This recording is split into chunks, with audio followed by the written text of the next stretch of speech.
Namaku Nara, usia 21 tahun.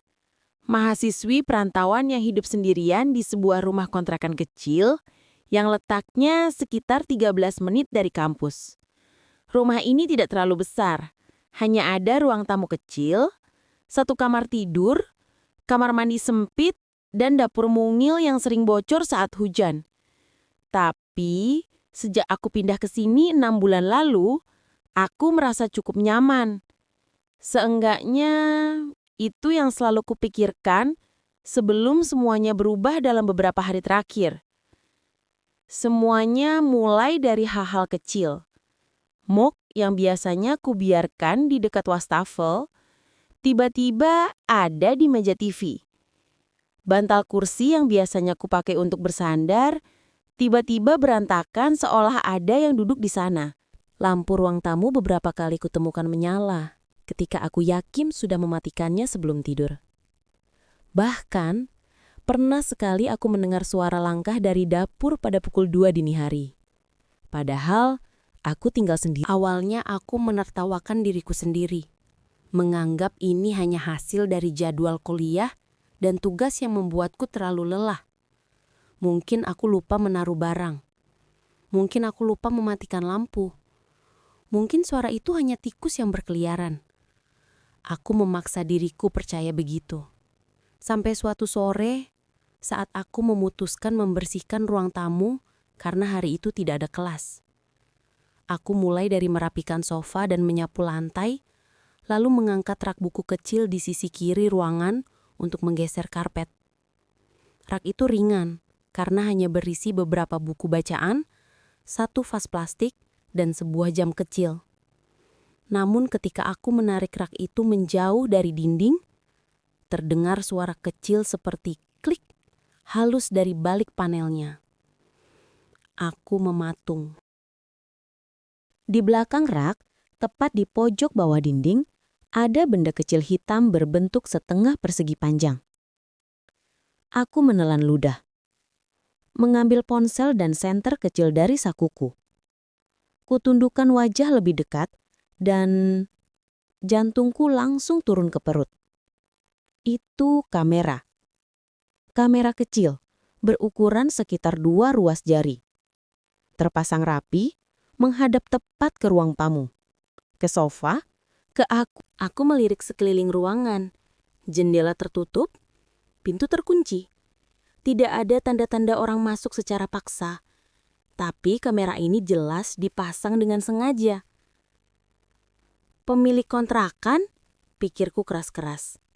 Tapi aku menggeleng sendiri. Tidak mungkin. Pak Ardi, pemilik kontrakan, orangnya baik. Bahkan terlalu baik dan sering memberi diskon bayar bulanan. Lagi pula, kenapa dia harus memasang kamera? Atau pencuri? Tapi kenapa merekam? Kenapa tidak mengambil barang? Satu-satunya cara mencari tahu adalah melihat isinya. Dengan jantung yang masih berdebar, aku membawa kamera itu ke kamar, mengambil laptop, dan menghubungkan kabel yang terselip di balik casing belakang kamera. Begitu folder terbuka, aku membeku. Ada banyak file video. Puluhan. Tanggalnya sudah ada sejak 4 bulan lalu. Tanganku gemetar saat membuka video paling terbaru. Itu aku. Aku sedang duduk di sofa ruang tamu, menonton TV. Aku memakai kaos panjang biru tua yang masih ada di keranjang cucian sekarang. Aku memakan mie instan sambil sesekali tertawa saat menonton acara komedi yang kusukai. Aku menatap layar dengan mulut menganga. Tidak percaya, tidak mengerti. Kupindah ke video lain. Aku sedang tidur siang di sofa. Rambutku berantakan. Aku tampak sangat lelah. Kamera itu menyorotku dari awal aku memejamkan mata hingga aku bangun 1,5 jam kemudian. Video berikutnya menunjukkan aku makan roti sambil membaca modul kuliah. Aku mengenakan hoodie abu-abu yang baru kupakai 3 hari lalu. Video lainnya menampilkan aku sedang mengelap mata, seperti habis menangis. Padahal, Aku yakin aku tidak pernah menangis waktu itu. Aku tidak ingat apapun soal rekaman itu. Tapi videonya jelas menunjukkan aku menangis lama, mengusap wajah, menunduk, lalu tertawa kecil tanpa alasan. Ini bukan aku, gumamku terpatah-patah. Setiap rekaman seperti menampa kesadaranku satu persatu. Aku tidak ingat melakukan beberapa hal. Tidak ingat menangis, tidak ingat berjalan ke ruang tamu pada jam-jam tertentu yang terekam di kamera. Rasa dingin menjalar dari ujung kaki sampai tengkukku. Lalu aku membuka satu video yang membuat napasku tersengal.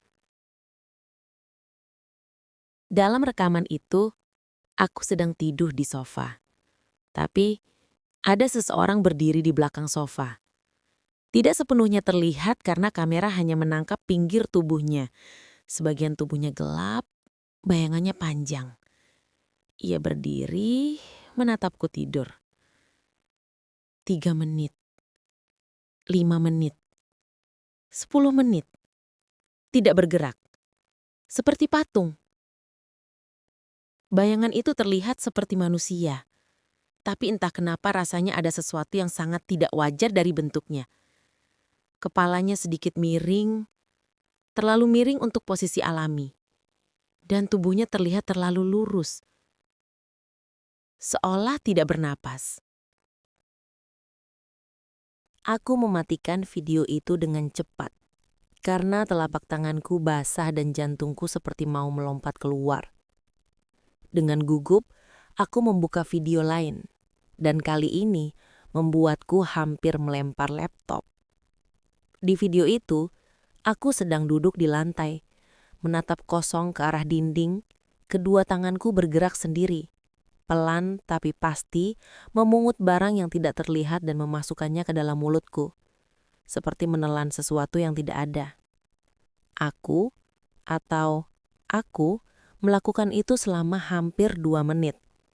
Padahal aku tidak punya ingatan tentang kejadian seperti itu. Sama sekali tidak. Sesak memenuhi dadaku. Aku memegang kepala, berusaha mencari alasan logis. Mungkin aku berjalan dalam tidur. Mungkin ini editan. Tapi kamera ini merekam langsung. Mungkin aku stres dan tidak sadar melakukan hal-hal itu. Namun bagian paling menyeramkan dari semuanya belum muncul. Ada file video paling baru. Tanggal dan jamnya menunjukkan rekaman itu dibuat 3 menit sebelum aku menemukan kamera itu di balik rak buku. Dengan napas tercekat, aku mengklik file itu. Awalnya gelap, suara gesekan rak buku terdengar pelan. Kemudian, gambar muncul. Itu ruang tamu rumahku. Rak buku terlihat tergeser, dan aku, versi diriku sebenarnya, tampak di video itu. Sedang jongkok, menarik kamera itu dari balik rak. Di layar laptop, aku melihat diriku menangis panik. Di saat yang sama, di dunia nyata, aku melihat tangan sendiri yang menggigil di atas keyboard. Lalu, dalam video itu, sesuatu bergerak. Di belakang diriku yang sedang fokus pada kamera, muncul sosok. Diriku yang lain. Memakai baju yang sama, rambut yang sama, postur yang sama, tapi wajahnya kosong. Tidak ada ekspresi. Bahkan seperti tidak ada jiwa. Aku tersentak dan menjauh dari laptop. Hampir jatuh dari kursi. Tidak. Aku berbisik sambil menutup telinga, seolah bisa menutup pikiran yang kacau di kepalaku. Siapa rekaman itu? Siapa aku yang ada di video? Bagaimana dia bisa muncul di ruang tamu bersamaan dengan keberadaanku? Siapa yang merekamnya? Siapa yang memasang kamera itu? Kenapa ada rekaman yang tidak pernah aku alami? Tidak ada satupun jawaban. Hanya ketakutan yang menekan dadaku semakin kuat. Aku memaksa diriku mengatur napas. Aku harus berpikir jernih. Aku harus meninggalkan rumah ini. Sekarang juga. Tapi ketika aku melangkah menuju pintu depan, Ponselku bergetar di meja makan. Satu pesan masuk dari nomor tidak dikenal. Jangan pergi, Nara. Nafasku langsung berhenti. Belum sempat aku memutuskan apa yang harus dilakukan, TV ruang tamu tiba-tiba menyala sendiri dengan suara keras, menampilkan layar statis putih yang berkeriut. Lampu ruang tamu padam. Hawa di ruangan seketika menjadi dingin. Aku menoleh perlahan ke arah sofa. Dan seolah menjadi penutup paling buruk malam itu, aku melihat bayangan seseorang berdiri di ruang tamu. Bayangan itu memiliki bentuk tubuh yang sama persis denganku. Aku memundurkan kaki tanpa sadar. Tubuhku bergetar seperti daun. Dan bayangan itu mulai melangkah. Langkah pertama. Langkah kedua. Langkah ketiga. Ke arahku. Aku tidak sempat berteriak. Hanya bisa terpaku, membeku, dan seluruh tubuhku terasa seperti menghilang rasa. Ketika sosok itu berhenti tepat di tengah ruang tamu, di tempat kamera hidden itu seharusnya merekam, aku akhirnya sadar satu hal. Apapun yang terekam di kamera itu, bukan hanya masa lalu. Itu memperlihatkan masa depan yang sudah menungguku. Seri 1 berakhir di saat aku masih berdiri, menatap sosok yang terlihat seperti diriku, tapi bukan diriku. Memikirkan hal yang sama seperti yang mungkin pembaca pikirkan. Ada sesuatu di rumah ini, dan sesuatu itu ingin aku melihatnya. Nara tidak ingat bagaimana ia bisa keluar dari rumah dalam keadaan tubuh bergetar hebat. Yang ia tahu, begitu melihat rekaman terakhir, rekaman yang menampilkan dirinya berdiri di belakang tubuhnya sendiri, ia langsung melempar laptop, menyingkirkan kamera kecil itu, dan berlari tanpa mengambil apapun. Nafasnya hampir putus, dadanya seperti ditimpa batu, dan telinganya dipenuhi suara detak jantung yang menghentak-hentak. Ia tidak berani menoleh ke belakang. Rumah kontrakan kecil itu semakin mengecil di balik bayangan pepohonan saat ia lari ke arah jalan besar.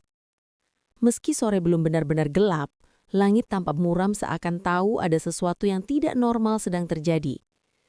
Nara meraba ponselnya dengan tangan gemetar. Satu-satunya nama yang terpikirkan untuk ia hubungi adalah Dita, sahabat satu kelas kuliahnya.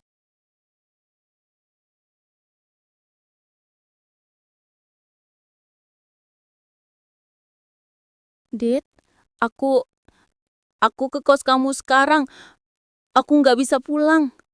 Suara Nara tercekat. Loh, kenapa? Kamu baik-baik aja? Suara Dita terdengar panik. Jangan tanya dulu, aku ke sana sekarang. Nara menutup telepon sebelum suaranya pecah oleh rasa takut yang masih menyelimuti seluruh tubuhnya. Sesampainya di kos Dita, ia langsung masuk tanpa bicara. Matanya berair, wajahnya pucat seperti orang sakit. Dita buru-buru menutup pintu kamar, lalu menarik Nara duduk di tepi kasur. "Nara, tolong bilang ada apa?" kata Dita hati-hati, seperti takut kata-katanya akan membuat Nara makin panik. Nara menceritakan semuanya. Barang-barang yang sering berubah letak, lampu yang menyala sendiri, langkah kaki di malam hari, dan tentu saja penemuan kamera tersembunyi itu. Dita awalnya mendengar dengan wajah bingung. Namun saat Nara sampai pada bagian rekaman terakhir, Dita langsung menutup mulutnya dengan tangan. "Nara, itu kedengerannya bukan cuma soal orang ngintip deh," ujar Dita pelan. "Aku tahu, dan itu yang bikin aku takut banget," kata Nara. Ia mengusap wajahnya, masih sulit menerima apa yang ia lihat. Aku nggak tahu apa yang sebenarnya terjadi." Mereka berdua terdiam cukup lama. Bahkan suara-suara dari luar kamar tidak mampu mengisi keheningan penuh ketakutan itu. "Besok, kita cari tahu tentang rumah kontrakan kamu ya. Harus ada sesuatu. Rumah itu aneh sejak kamu pindah." Nara mengangguk tanpa yakin. Ia tidak ingin kembali ke rumah itu. Hanya memikirkannya saja membuat bulu kuduknya meremang. Tapi ia tahu, selama ia tidak tahu apa yang sebenarnya terjadi, rasa takut itu tidak akan pernah hilang.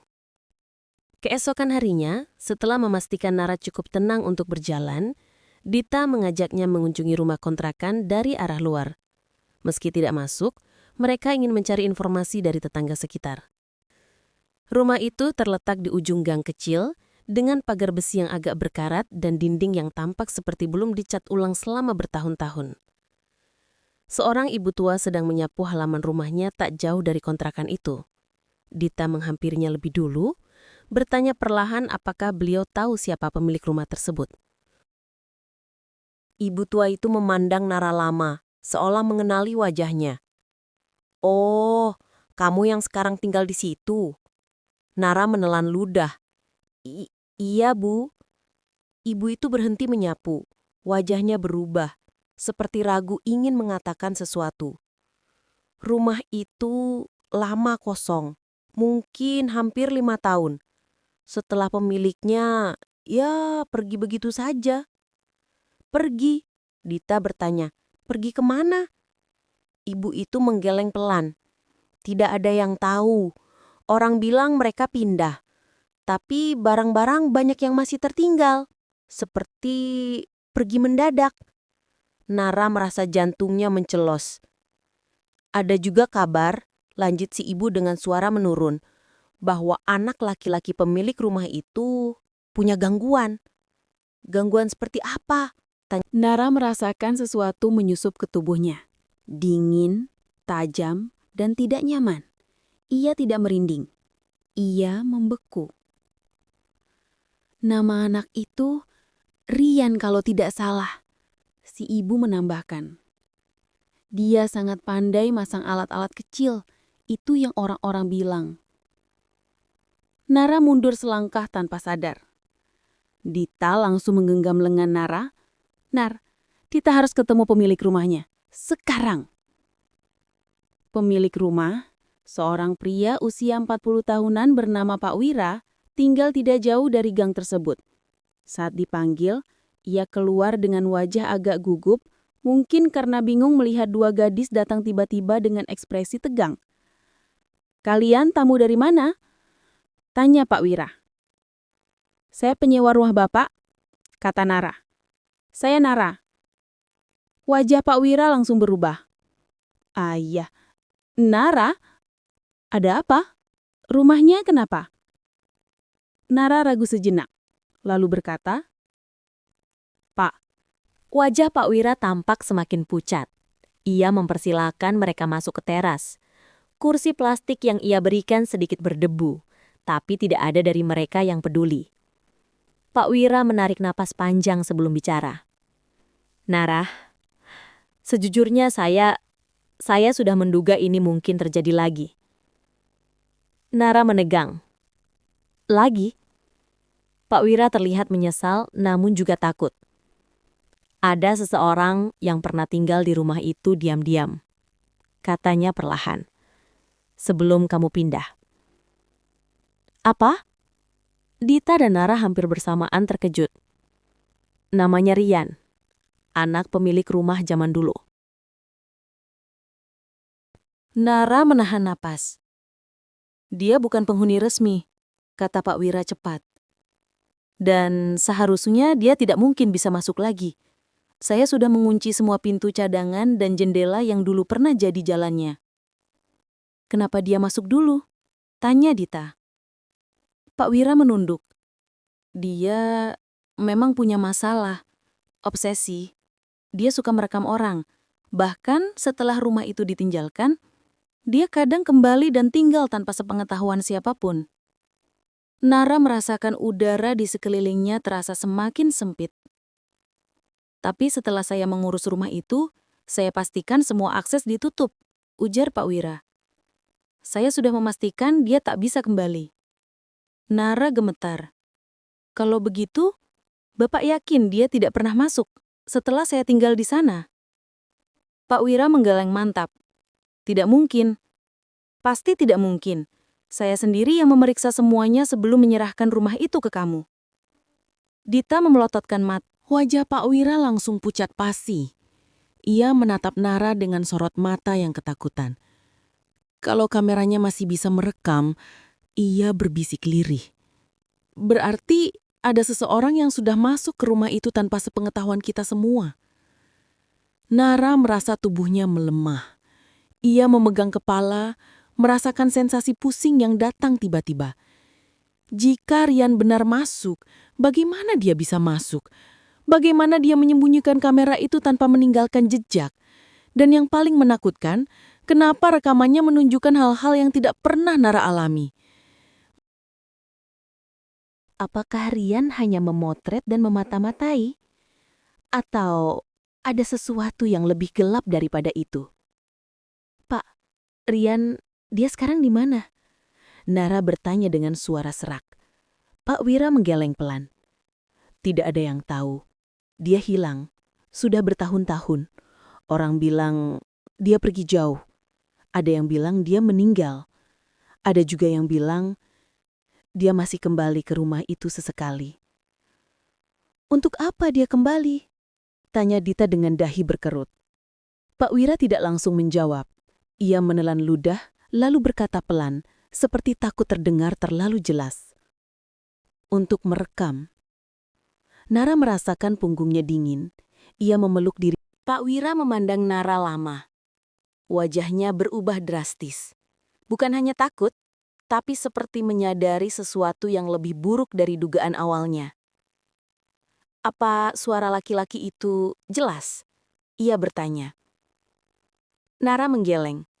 Tidak, seperti bisikan di belakang kamera. Dan kamu yakin itu bukan kamu? Pak Wira bertanya lagi. Nara menatapnya dengan ekspresi campuran panik dan frustasi. Tentu saja bukan. Pak Wira meremas tangannya sendiri. Nara, saya harus jujur. Rumah itu bukan hanya menyimpan jejak Rian. Ada sesuatu yang lain di sana. Jantung Nara mencelos. Maksud Bapak apa? Pak Wira menggeleng lemah. Saya tidak tahu, tapi saya pernah lihat rekaman dari kamera yang dipasang petugas waktu itu. Ia berhenti menatap Nara dalam-dalam, dan rekamannya tidak menunjukkan manusia. Nara benar-benar tidak bisa bergerak. Rasanya seluruh tubuhnya kaku, seperti air dingin mengalir dari tengkuk hingga kaki. Ia memandang Pak Wira dengan pupil yang membesar. Apa maksud Bapak? Suaranya pecah. Pak Wira mengusap wajahnya. Saya kira itu hanya gangguan cahaya atau kesalahan teknis. Tapi sekarang, mendengar apa yang kamu lihat, saya tidak yakin lagi. Rekaman itu merekam apa, Pak? Desak Dita. Pak Wira menatap kosong. Bayangan, gerakan, Sesuatu yang masuk ke kamar pemilik sebelumnya, lalu berdiri di samping kasur mereka. Nara menahan napas, dan sosoknya, Pak Wira menunduk. Tidak punya wajah. Nara memeluk dirinya lebih erat. Tubuhnya gemetar hebat. Ia tidak tahu lagi mana yang lebih menakutkan. Keberadaan Rian atau sesuatu yang bukan manusia yang mungkin tinggal di dalam rumah kontrakannya. Ketika mereka bertiga terdiam lama, tiba-tiba ponsel Nara berbunyi. Notifikasi dari laptopnya yang masih tertinggal di rumah. Sebuah rekaman baru. Waktu 15 menit yang lalu. Padahal Nara sudah 24 jam tidak pulang. Dengan tangan gemetar, ia membuka pesan itu. Rekaman baru itu berjudul, "Dia masih di sini."